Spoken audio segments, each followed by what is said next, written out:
Well, Browns fans, it was deja vu all over again. 41-17. The Baltimore Ravens take down the Cleveland Browns in week 2. They fall to 0-2 on the season. And there's a lot to talk about here because, Megs, that was about as ugly as a performance as you could imagine from a Browns team. That honestly, we talked about it. Like I felt like they were going to come out and put up a good fight. I felt the all the stuff surrounding the 30th celebration. I thought the way they talked all week. I thought it was going to be a different outcome. Maybe not a different outcome because I thought they still could lose, but I didn't think it was going to be as ugly as it was.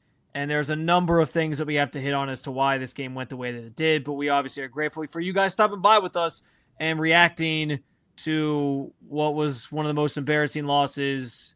I mean, there was a lot of bad ones last year, but this is up there in terms of like embarrassing losses, Mags, I think.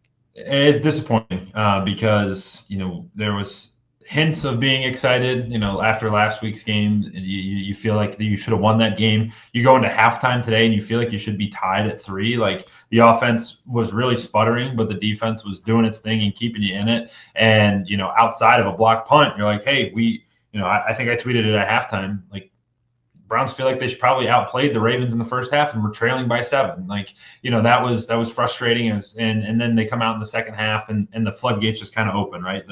The Ravens looked normal again. Lamar started moving them a little bit. Derrick Henry never got going at all, but Lamar is an unbelievable talent. Like some of the plays he was making were incredible. Obviously, DeAndre Hopkins had 2 of those massive catches, but just from start to finish, man, it was a bummer because you thought that what you saw last week they were going to be able to build upon. And it was almost like 1 step forward last week to go 3, 4, 5 steps backwards, which was the really disappointing part of today's game. Yeah, I think that's well said, man. Just a lot that went wrong, and I think honestly, I think the natural starting place is maybe it's not off the path, but maybe abnormal would be a good way to describe it, like place to start, because there's a lot of other things, Joe Flacco, the offense, like whatever we could start with.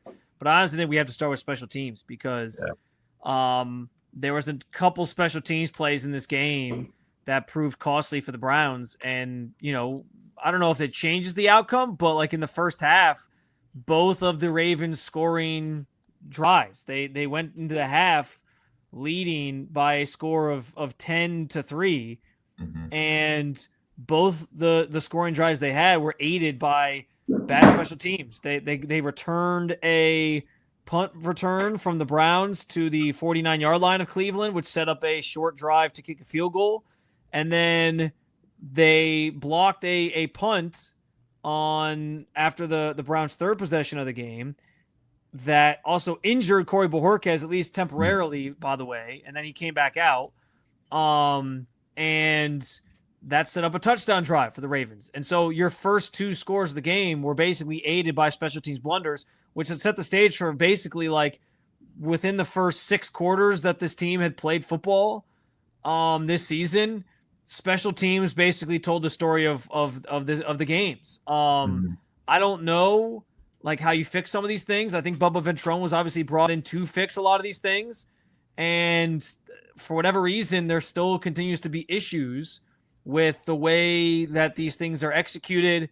It's maybe poor tackling on returns. It's mixed field goals and extra points. It's it's blocked kicks, and it's a disaster. Like they call it the third phase of the game, and that it's equally as important as the other 2. There's a lot of truth in that. Those plays can flip the momentum in a game, and I think early on at least. In a game where, like, in a first half where the defense was so dominant that the Ravens really couldn't do much, the special teams didn't really help them by having them have to protect short fields because, of blunders that they made. It's at this point it's becoming inexcusable, honestly. Yeah, and twice now it's a pattern, right? Where last week it cost you a win, and like I had just mentioned a little bit ago, you did feel legitimately at halftime that had you taken away the block kick, you're tied or potentially even leading the football game. And obviously the the Ravens ravened in the second half and pulled away. But like, man, you just cannot have that, especially in a league that most games come down to the final 2 minutes, or the difference is super marginal. You have a blunder here or blunder there, and not even like the big stuff, right? Missed field goals stick out. The blocked punt sticks out, but the one that sticks, a couple that stick out to me is you got Isaiah Bond back there fielding punt returns and letting them hit the ground, and they lose 20 yards on a bounce. Just not confidently catching the football. Like, all of those things like add up, and it is a result of a poorly coached unit. And that's the frustrating part, is like Bubba is supposed to be the guy that was a very good special teams coach, and it just hasn't come to fruition. And especially this year, it's like it's now a negative for this team, and it's a big problem. Yeah, I do think he is a good coach. I think, especially from a culture standpoint, like, he brings something to the table, and guys respond to him, and that's great. Mm-hmm. But at some point, like, someone's got to pay, man. And I know, like, this offseason, there was already a lot of stuff changing. You had a new offensive line coach come in. You had a new offensive coordinator, because that was a disaster last year, and you were getting back to the Stefanski offense and all that. So maybe they didn't want to shuffle the deck again and change special teams coaches, and I can respect that. I can understand that.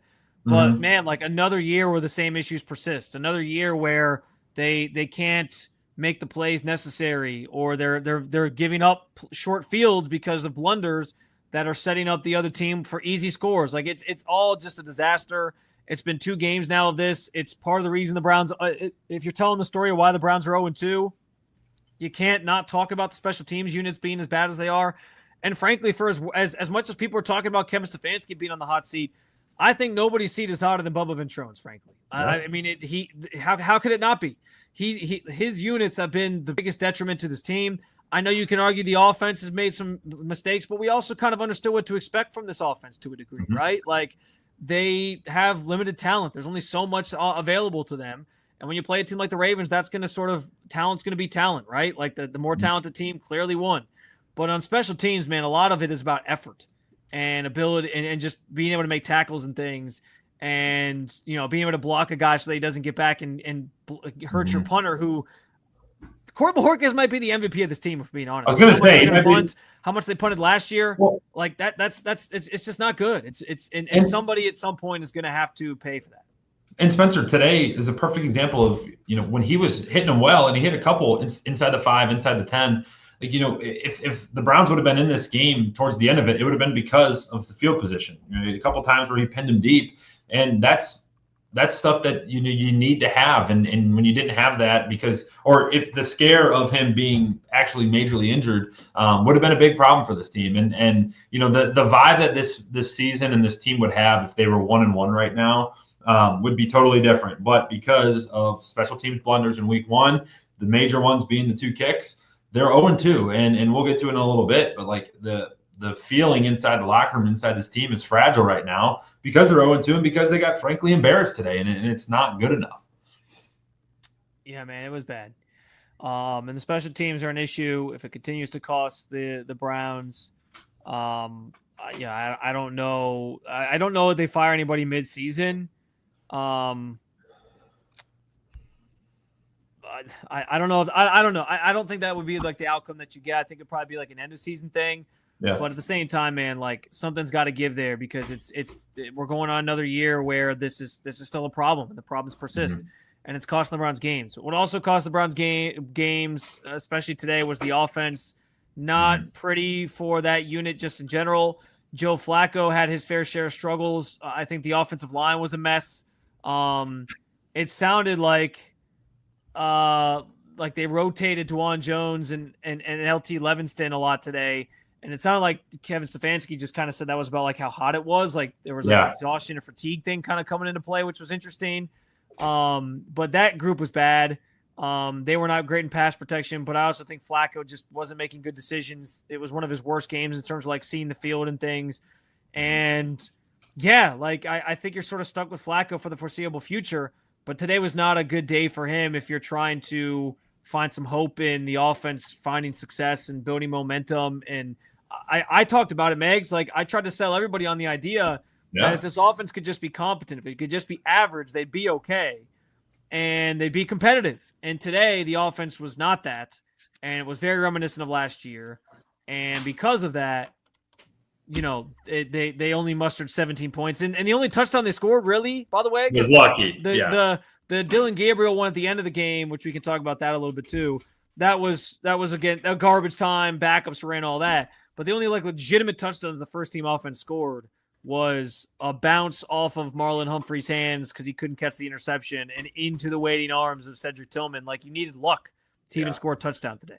Now, the first way I want to talk about this is the disappointment of Flacco's return home, right? We were really excited for him to be back in Baltimore. Obviously, we talked about the disrespect and all the 30th anniversary celebration, all that stuff. And he just came out, and a lot of it was really tough too, because I think what we'll see when you're able to break down the tape and when you see clips all throughout the week is that I think the Browns have a big problem at wide receiver. There's nobody open, and they scored last week. You scored 16 points against the Bengals, who the Jaguars put up almost 30 today on, and then today Flacco's back there stuck because nobody's open and nobody's getting open. And I think that's everyone knew it was going to be a problem, but I think that problem really showed its face today. And the guy who kind of got screwed by it was Flacco, because he was stuck back there, and he never could move in his career. He cannot move at all. It is painful kind of. That one play when he ran for a first down. Tried to run. Well, yeah, he got the first down, and then have you ever seen a necessary roughness get overturned? Yeah, I mean, was it whoever? I always forget who's the person who does the Gene Steratore. Yeah, that's it, Steratore. Yeah, he explained it in a way where I was like, I guess that makes sense, but if that was Josh Allen or something, there's no way. Dude, I've never one time seen. Hey, we went to replay review and we took away the unnecessary roughness. What? Yeah, you call it or you don't call it. What are we doing? I don't know. Whatever. Anyway. Flacco. No, yeah. Listen, Flacco was bad today, and I think that's fair to say. And anybody who's clamoring for why do we need to see him any longer and all that, I understand where those emotions come from. But here's the thing. It's not like the schedule's getting any easier right That's now. it right there, dude. You got the Packers next week. They're a Super Bowl contender. You have the Lions after that, who just put up 52 points today on the Bears. You have the Vikings in London. The Vikings in London, and then you have the Steelers. We know what the schedule is. We know what this first 6 games is, and to start Dylan Gabriel next week against this Packers team and make that his first start would be malpractice. Kevin Stefanski put that to bed very quickly after the game. He basically said flat out, "No, I'm not making quarterback change." But I don't get it. I mean, I get it. I get why people are saying it, but if you're, it's just wishful thinking. To me, we knew kind of what to expect from this offense anyway.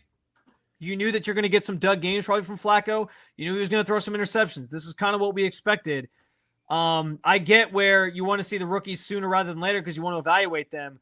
But I also think you got to kind of accept that we're sort of stuck with the Flacco thing for at least this opening portion of the schedule here, and then we can talk maybe after week 6. Yeah, and the way I would ask it is because there's a ton of people already talking about, I saw Stefanski's clip get clipped up and sent out everywhere of him saying, no, it's going to be Flacco. But would you rather have Dylan Gabriel have his first 3 games be Green Bay, Detroit, Minnesota, in London, and then Pittsburgh, or Dolphins, Patriots, Jets, Ravens?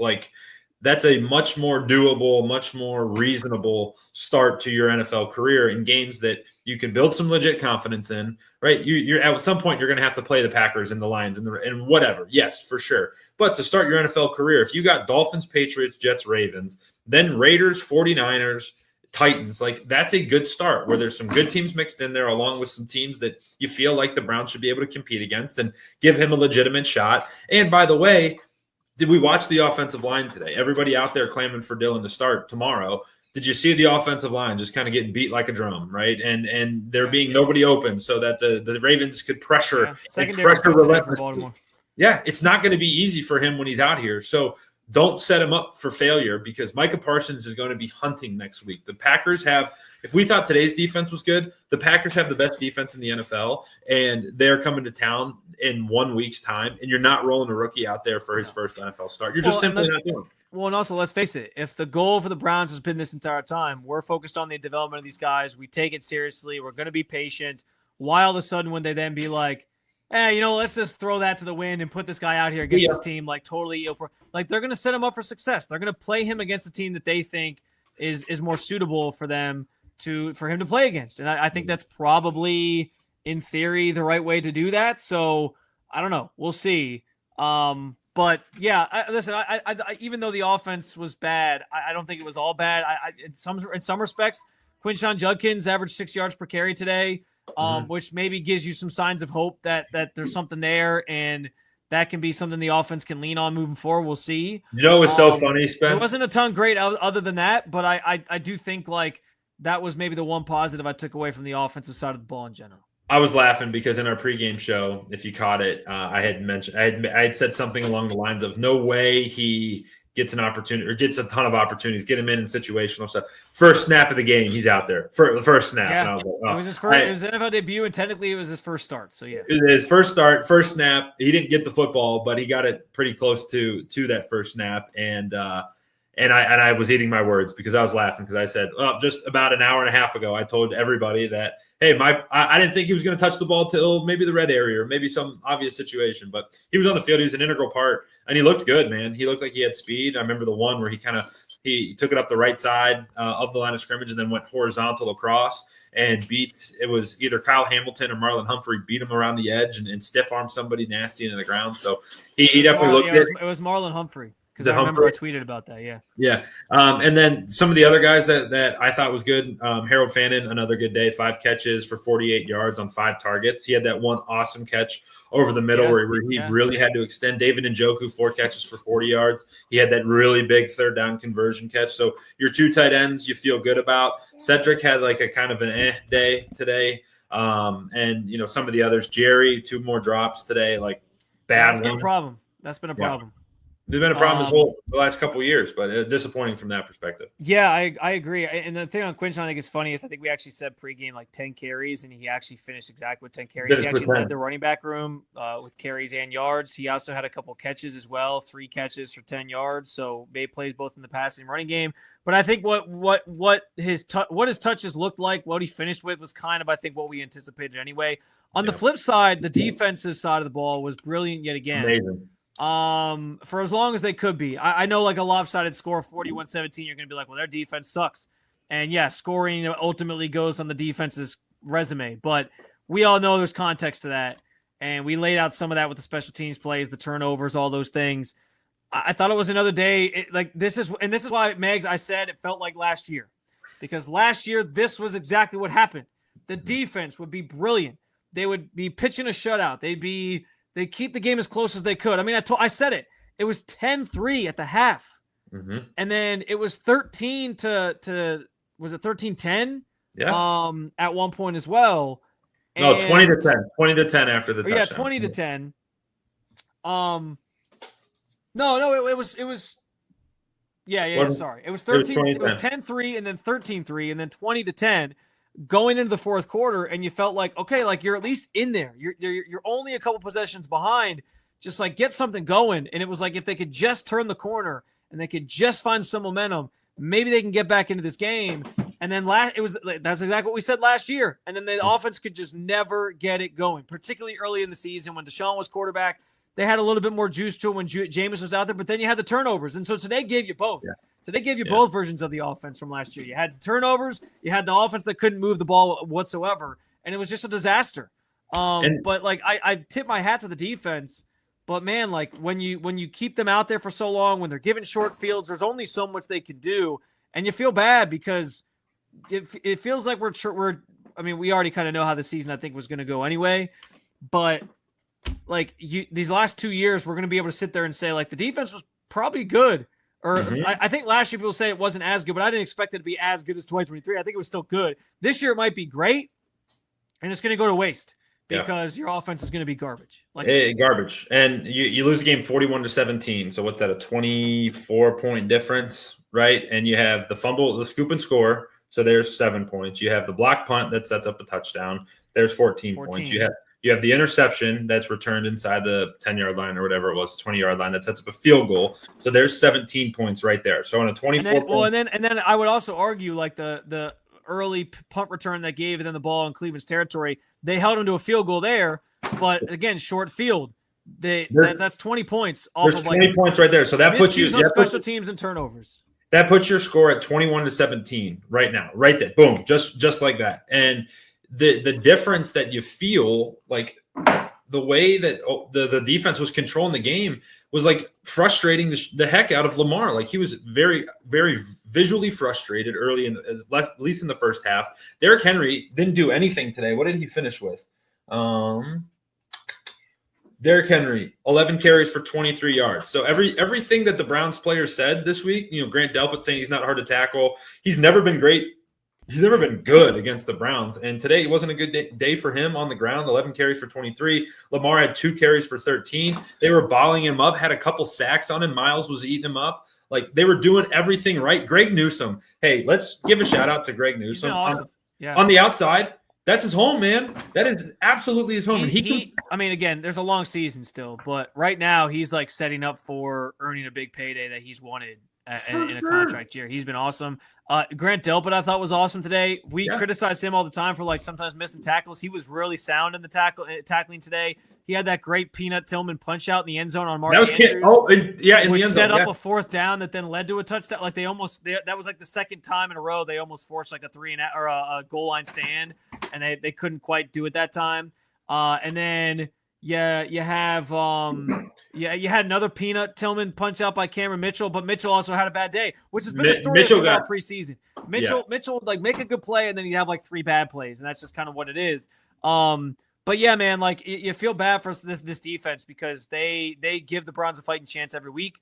They'll continue to say like, well, we got to get turnovers, we got to answer all those things.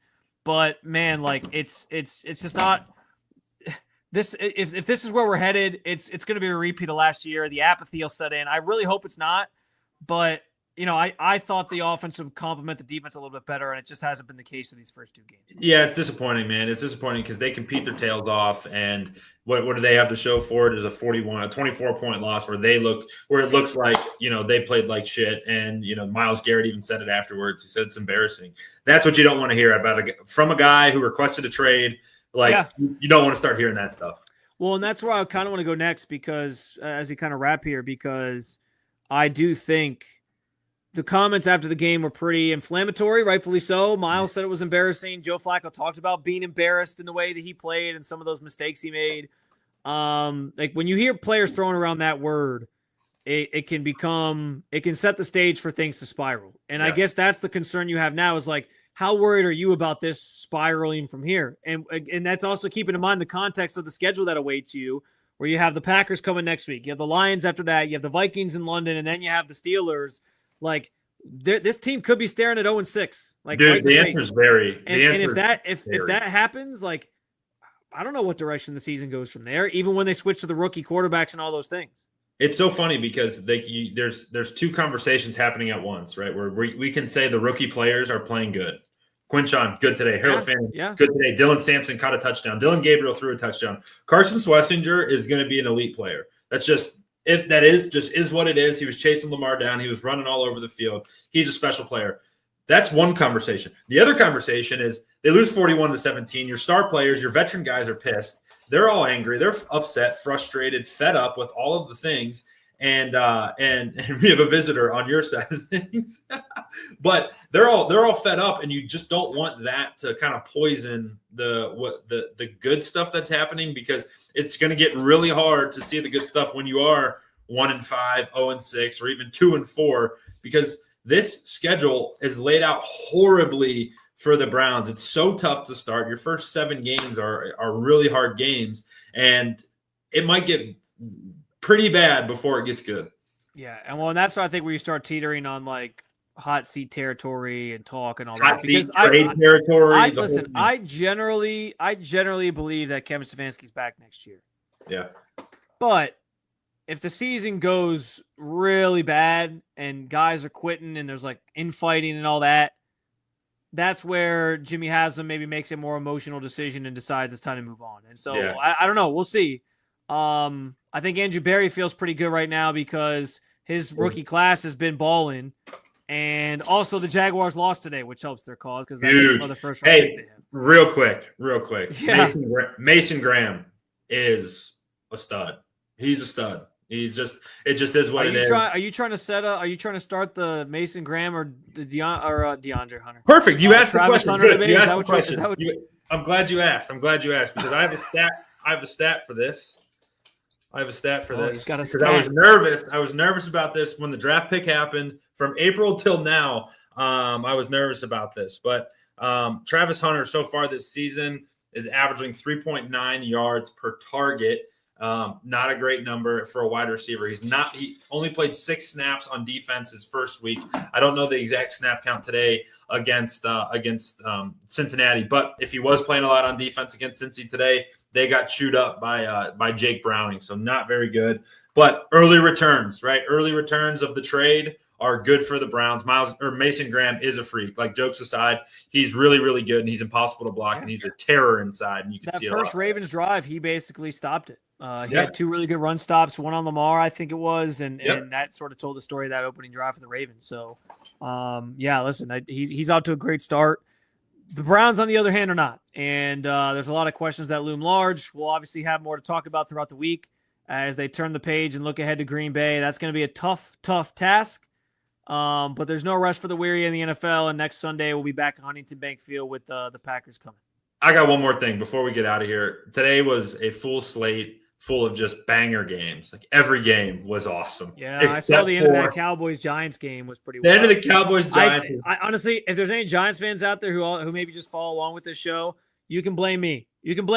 I made the joke. I was like, who could have seen this happening? The Cowboys traded a generational player, and they stink. They're 0-2. And then I forgot that Brandon Audrey exists, and he made the incredible incredible kick. Every kick he takes. Brandon Aubrey. I always do that. Audrey. It is Aubrey. I was gonna let you go with that one. I wasn't gonna jump on you. But even the ones right now, the Panthers are coming back. The Eagles and Chiefs are in one. Hey, Daniel Jones might be good. Daniel Jones might be good. The jury is back out. Wait, you're shaking your head no. Or is he just better than Anthony Richardson? Is that it? No. You tell me. Hey, you tell me. Against the Denver Broncos, he's currently 22 of 33 for 309 yards and 1 touchdown. Are the Broncos just overrated? Is that what it is? Maybe. I thought the Broncos had a chance to beat the Chiefs in that division. They're going to. Punter, are you just a hater? That's the other question. I'm just not buying Daniel Jones stock. That's all. You're just not buying it. Banger games everywhere. That Patriots-Dolphins game was hammered drunk. Actually, I guess the Broncos I forgot the Broncos won last week. Sorry, I missed that. But no, a lot of fun football games except for the Browns versus the Ravens. Also, if you think the Browns have bad special teams, just check out what Caleb Johnson did today for the Steelers. Basically cost them the game. So, but anyway, Caleb Johnson on their fantasy team. Yeah, I do too, but he's not probably playing anytime soon. Anyway, guys, we appreciate you stopping by. Make sure you head on over to our new website, roundtable.io/sports/NFL/Browns, which Anthony promised before the game today that it's going to be a better URL, less of a mouthful, easier to say. So we look forward to sharing that with you at some point here in the near future. And also, if you haven't already, subscribe to our channel. The Cleveland Browns Roundtable YouTube channel will have more content like this, pre and post game. We do at least one weekly conversation, sort of middle of the week as well. And we got press conferences and things up there to boot. So appreciate you guys stopping by. Appreciate you guys hanging out. Hopefully this was therapeutic for some of you after the blowout loss today. And as always, you can keep on following along with all things Cleveland Browns with the Cleveland Browns Roundtable.